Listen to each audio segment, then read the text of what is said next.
Hello, my name is John Ross Miller. Welcome to the company audit of Massaro Construction Group and Schneider Electric.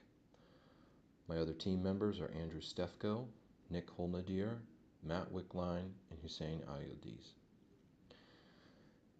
The two companies we are auditing are Massaro, a general contracting and construction company founded in 1967 and headquartered in Pittsburgh, PA. They have approximately 200 employees.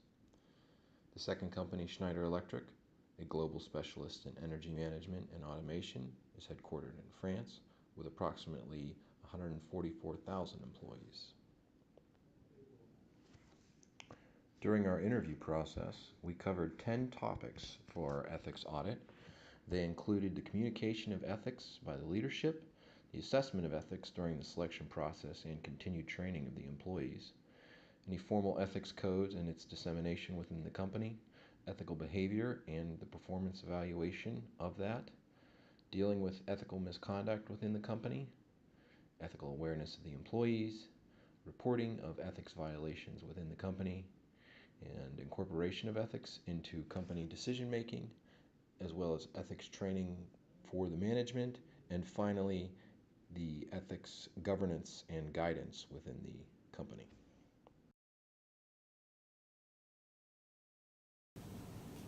Hey Eddie, Hey, how you doing? what's going on, man? Not much, just doing some work. Can I bother you for something? Yeah, what do you need? So I gotta do this ethics audit, and I just started my own company, so I don't really have a company to audit. Yeah. Cool. Can I ask you questions about yours? Yeah, yeah. Who do you That's work for fine. again? Massaro. Massaro? It's a general contractor and a construction management firm around Pittsburgh, so Okay. we do Is a that- lot of work. Is it like a big firm or? It's moderately sized. Went through some restructuring lately, but it's a good fit. Okay, cool. So yeah, if you don't mind if I Yeah, no, ask me. bother you for a little bit. Ask me whatever you want on the job site. So I guess my first question would be, do you think that your leadership sends a clear ethics message? By far. I actually spoke to Joseph Massaro III. Okay. We call him Joe 3 around the office. He's president of Massaro Corporation, and he made it clear that the executives, leadership, his family, everyone who works at Massaro is a representation of him and the leadership. So they want to make it very clear, their standards ethically, and how they present it, and they want to make it a clear part of the agenda for Massaro. So they do have, ethics is then part of their leadership agenda? Yes, by far. The first day on the job, actually, you go through a 3 to 4 hour training session just on Massaro's core values Wow. and their code of conduct. And then at the end of it, you actually sign a piece of paper saying you acknowledge, that everything was discussed and you will abide by all their rules and their standards. And Okay. by extension of that, walking around the building, they have signs of their core values, just stapled on walls in conference rooms, offices, and things like that, So with Massaro, do they incorporate, ethics into their selection process, the recruiting? Yes, from the very beginning, the director of HR is the first person that you speak to in the interview process, and talking to Joe 3, about the entire, how they analyze an interview is really based on the behavioral analysis. Okay. So that was kind of what the director of HR looked at and analyzed, and if the director of HR felt like you met the core values and the standards of Massaro, then she would pass you along to a project executive or a project manager, which would further your interview. So it sounds like that integrity is included in, orientation with new employees. By far, integrity is one of Massaro's core values, and that's the main thing that they look at whenever they're looking at potential employees, is their integrity. They try to manage or analyze, how a potential employee is going to act in certain situations. because in the construction industry, there are a lot of situations where your integrity can really be an issue. But does Macero have a formal code of ethics that they distribute throughout the company? Definitely, as I previously stated, the code of conduct and our core values incorporate the formalized ethics in it, and that is reviewed on the first day that you're hired, and acknowledgement is needed. Is that, are the ethics reinforced in Macero in any way? By far, every single company meeting, whether it's Wow. a division meeting or the entire company, every meeting starts off with a review of the core values and ethics at Macero and the standards and how they want you to present yourself Nice. at the workplace. So, in Macero's performance reviews, do they focus on ethical behavior in the reviews? By far, every year we have a performance review, and there's roughly 4 to 5 questions Okay.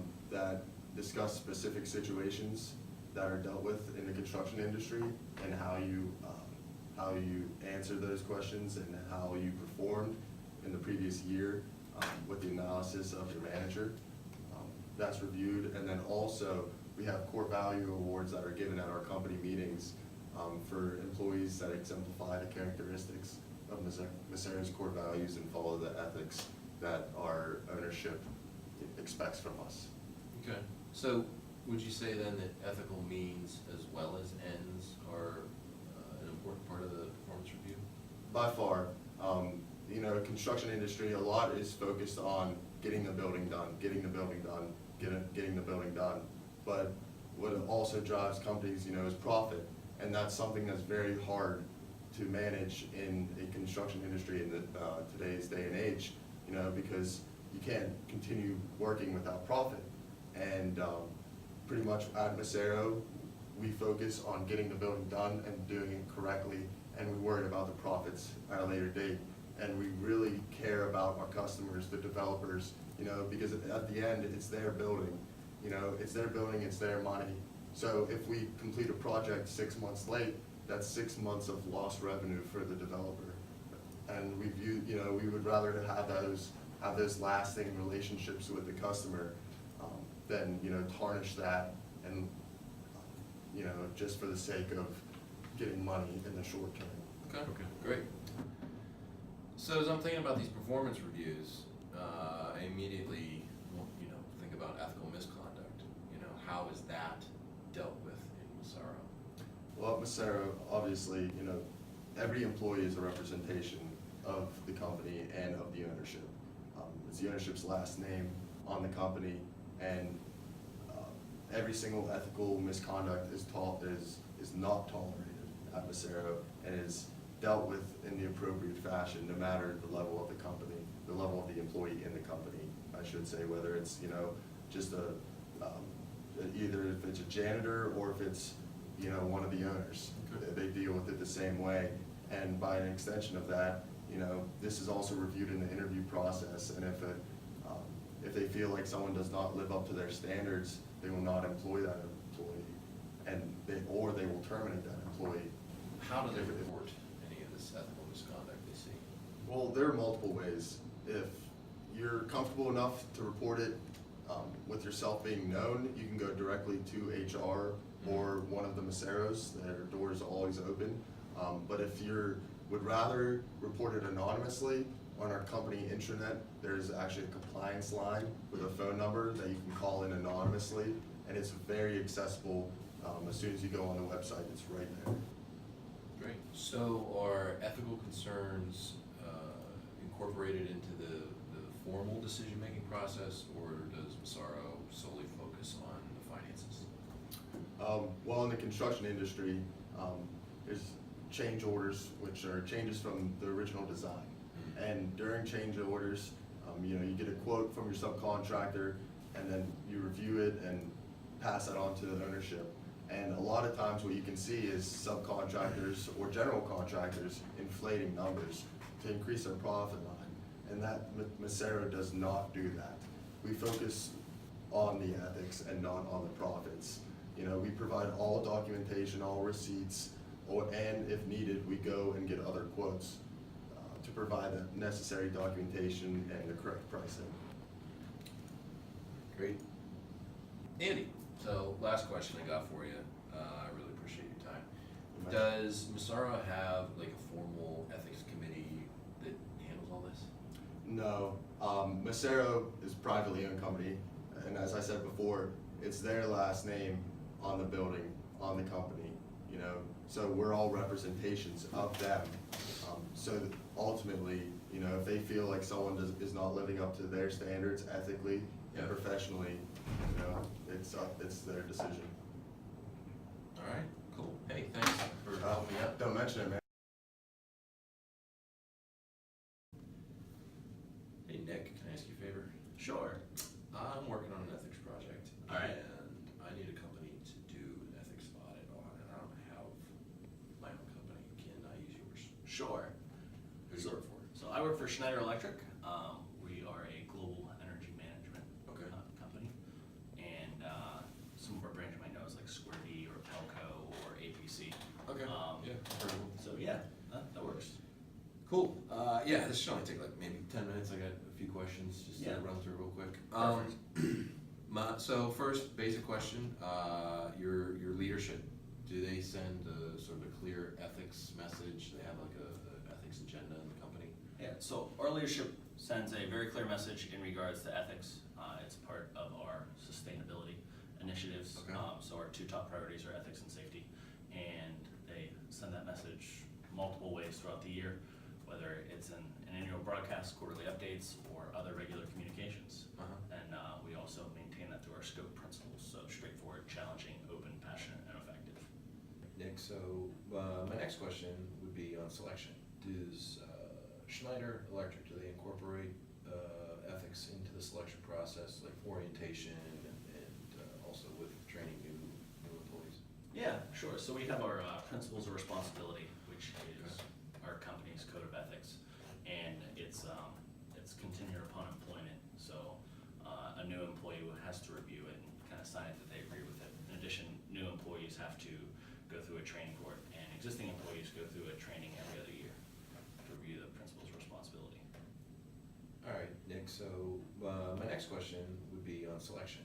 Does Schneider Electric, do they incorporate ethics into the selection process, like orientation and also with training new employees? Yeah, sure. So we have our principles of responsibility, which is our company's code of ethics, and it's contingent upon employment. So a new employee has to review it and kind of sign it that they agree with it. In addition, new employees have to go through a training course, and existing employees go through a training every other year to review the principles of responsibility. You said principles of responsibility? Yep. Yep. Is that your formal code of ethics then? Yeah, so the principles of responsibility is our formal code of ethics, and it gets updated every so many years. But we kind of reinforce it every other year with a training. So that training allows us to just go over it, reinforce things, keep things fresh in people's minds. Okay. So with your performance reviews, how does your performance reviews reinforce ethics? And also, do they focus on the means as well as the ends? So our performance reviews have kind of two parts to them. One part reinforces the numbers and the measurables for your specific job, but then we also have another part which reinforces our company values. So that's the part where it takes into consideration how you do the job, not just the end result. So are ethical considerations, how are they taken into the formal decision-making process, or does the company really solely only focus on the financials? So safety and ethics are our company's two top priorities. So ethics is incorporated everywhere and everything for the most part. There's a series of checks and balances throughout the company that help keep things in line. Go ahead. And as far as the management, are they trained in ethical decision-making? Yeah, so ethics is continually reinforced within the company, and they're actually starting to use a process now more where they drive the ethical communications through the manager to create a feedback mechanism. So the managers can provide the communication to the employees, and the employees can provide feedback up to the manager. So my final question is there a formal committee, like a formal ethics committee that drives the ethics of the company? So the way our company handles ethics, we have a 3-tier model, and within that 3-tier model, there's a part focused on prevention, there's a part focused on investigation, another part focused on control. And then in addition to that, we have an executive committee, and that executive committee gets together 2 to 3 times a year, and they review all the ethical things that come up throughout the year, so it's transparent throughout the organization. Nice. Anything else? No, you covered it all. Thanks, man. All right, thanks. Have a good day. You too. After collecting and assessing the information on each company's ethics programs, we were able to conduct a comparison and found many similarities. For example, both companies use a value-based system focused on the application of virtuous ethics. Core values and employee integrity were key to the company's ethics code. Also, both companies prioritized ethical awareness as part of the company culture by making it part of the selection and continued training process, as well as meetings and company distributed literature. Both companies prioritize a high internal locus of control by promoting responsibility for one's own actions and providing an anonymous avenue for whistleblowing on ethical misconduct. Both companies strive to promote taking the ethical action over just achieving profits, pursuing ethical means, not just the ends. And finally, both companies used well-developed formal systems to develop a culture of ethics throughout the company.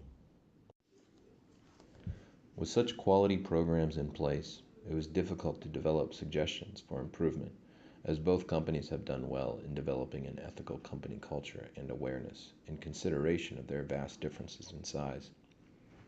We feel that they could learn from each other, however, on how each company approaches developing an ethical company culture, and our recommendations are likely related to the size of the companies. Schneider Electric is a significantly larger international company that has a very well-developed and formalized ethics program. Massaro could do well to apply some of their processes, such as having an official ombudsman and creating a formal ethics committee that meets quarterly. For Schneider Electric, the principles of responsibility, which is their ethics code, was initially confusing when trying to understand exactly what the company's code of ethics was. Simplifying the communication of their code of ethics would help improve the ethical awareness of the employees in the company. Also, it was a little difficult to get a clear and well-defined breakdown of their sustainability goals. They have a lot of initiatives going on, but it came across as a little unfocused. Also likely a communication issue, not a strategic issue.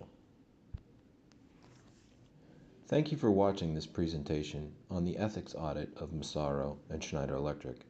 We hope you enjoyed it and learned something that you can take with you to your company.